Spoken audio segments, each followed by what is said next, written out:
Someone who laughs like you. Hello and welcome to my channel. If you're new here, my name is Rebecca and today I will be dyeing my hair pink. But wait, all I have is this small bottle of rose gold. So I guess we're just gonna have to improvise. After much strenuous research, I have found that the best way for me to remove my temporary dye is to do 1 part white vinegar and 1 part water and just stick that in my hair for 15 to 20 minutes. So let's go.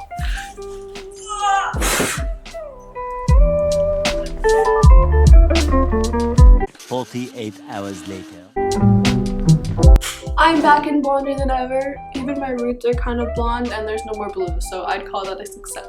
It's actually been a couple days, 5 seconds for you, but for me it's been a while, so hello again. Today we are dyeing our hair, finally.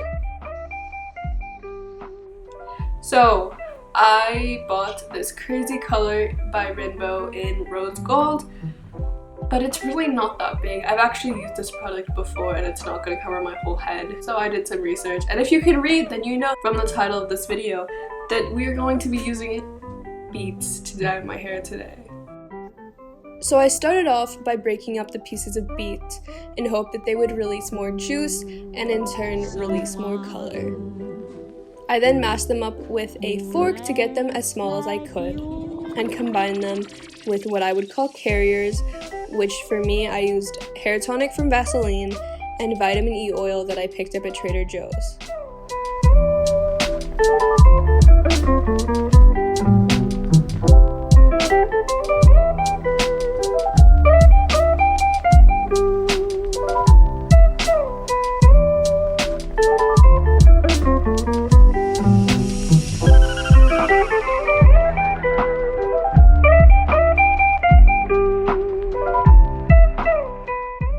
And then I let that mixture sit for about an hour.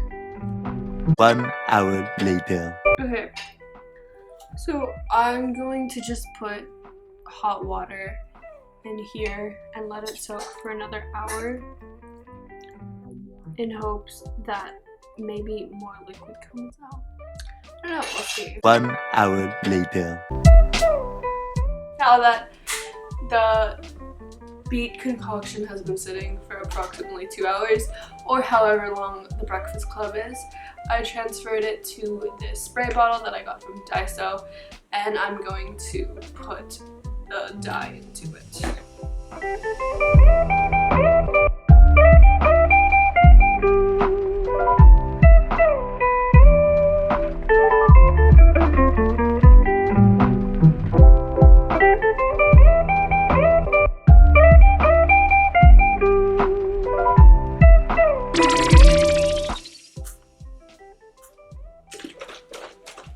A nice good shake.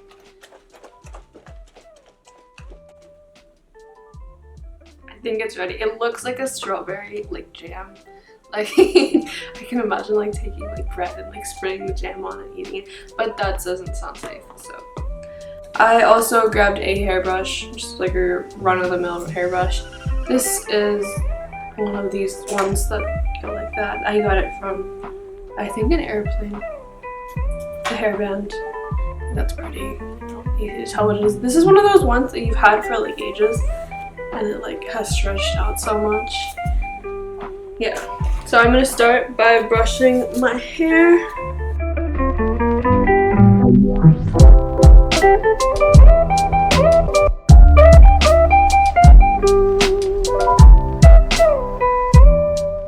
Sectioning it.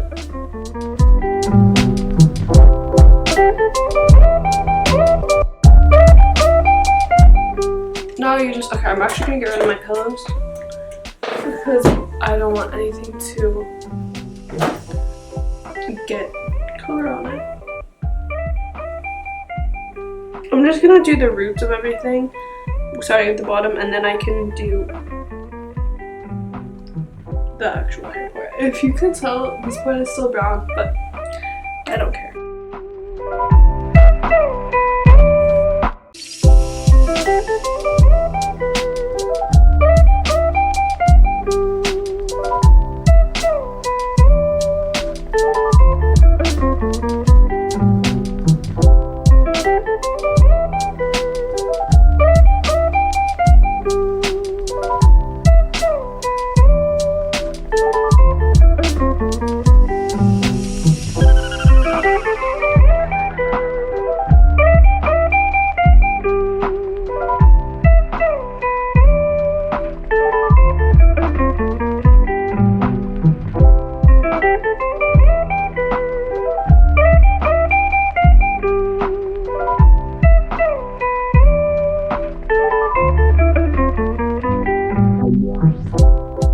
Next layer.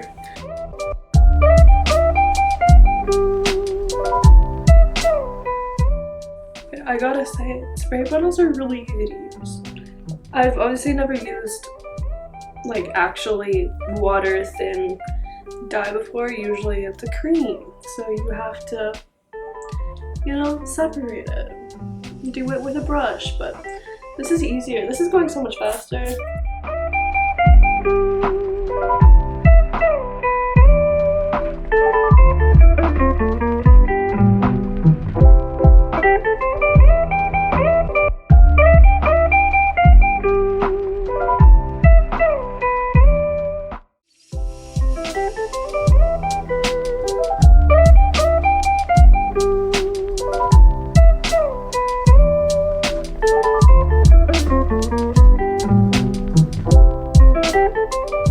The other thing about this is that, okay, well now that just looks lovely and orange. But what I was gonna say is that another thing about this moisture is that it does use oil in the base of the beet part of it. And I have fairly dry hair, like in general, especially now that I've been dyeing it a lot. So hopefully that just adds a little bit of revitalization. Now, I am completely coated and I have this much dye left, so I'm gonna go pour this over my head in the bathroom. I'll be right back. Alright, well I'm back. My hair is secure. I couldn't find a shower cap, so we're just gonna let it breathe. I actually had a significant amount of dye left, so I kept it in the bottle. I just put the cap on, and I'm gonna see, like, if I want to touch up my hair or anything, then I'll use it again. Otherwise, we're gonna sit like this for a couple hours because beet juice takes a lot of time to soak into your hair. I think it's like 3 hours. So I'll be right back. Hello, and I have pink hair. So I decided to leave it in for just 2 hours instead of the 3 because I got bored mostly.